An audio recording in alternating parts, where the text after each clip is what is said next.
Hello friends, let us now learn some important points about B cell activation and immunoglobulin production. There are two ways by which B cells can be activated.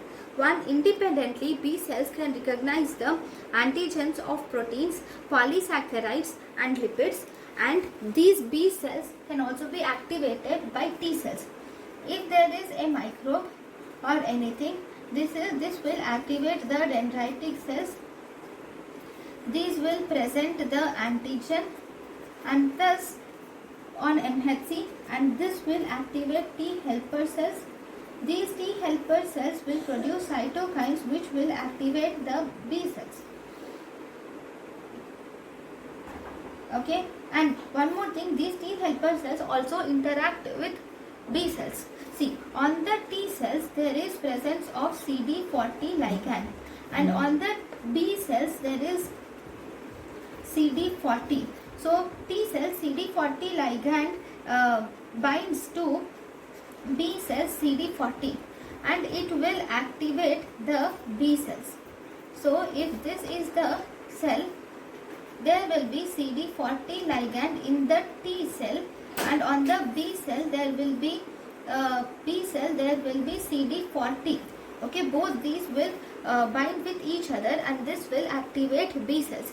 Once the B cells are activated, B cells will produce plasma cells and it will result in immunoglobulin production. Very good. Fine. But normally on the B cells,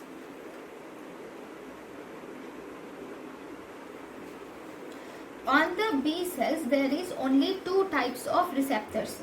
Okay, on the B cells there are only two types of, from this B cells to plasma cells, on the B cells, from the B cells only two types of immunoglobulins will come. IgM and IgD are only produced. Okay, but are they sufficient for the immune response? No. So these IgM and IgD get converted to IgA, IgE and IgG. So this process of conversion of IgM and IgD to IgA, GE, this is called as isotype switching. And this isotype switching, this is activated or induced by cytokines like interleukin 4 and interferon gamma.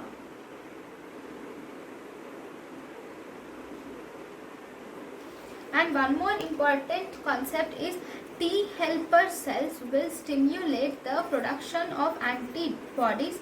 They will stimulate the production of antibodies with high affinities of antigen.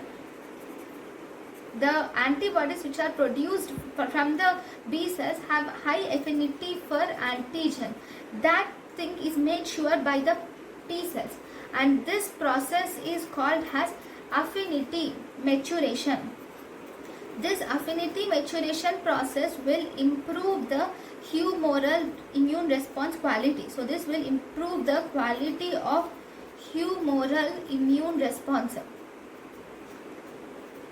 Fine. One more important MCQ which was asked is this isotype switching and affinity maturation.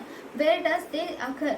Isotype switching and affinity maturation, they occur mainly in the germinal centers of lymphocytes. Okay, so these are the important things. Okay, right. So we have learned about the B cell activation and everything. Now the question is, where does B cells reside in the peripheral lymph nodes? Okay, if you see B lymphocytes, we will see the differences between B lymphocytes and T cells. B lymphocytes are around 10 to 20%, whereas T cells are 60 to 70%. B cells are mainly present in the peripheral lymphoid tissues. They are present in the peripheral lymphoid tissues, like they are present in the germinal center, in the lymph node. Okay, they are present in the germinal center, in the lymph node. They are present in the spleen, follicle, mucosa. They are present in the mucosa associated lymphoid tissue. Where are T cells present? They are present in the paracortex, in the lymph node, and they are also present in periarteriolar lymphoid sheath in the spleen. Okay. So, thank you for watching.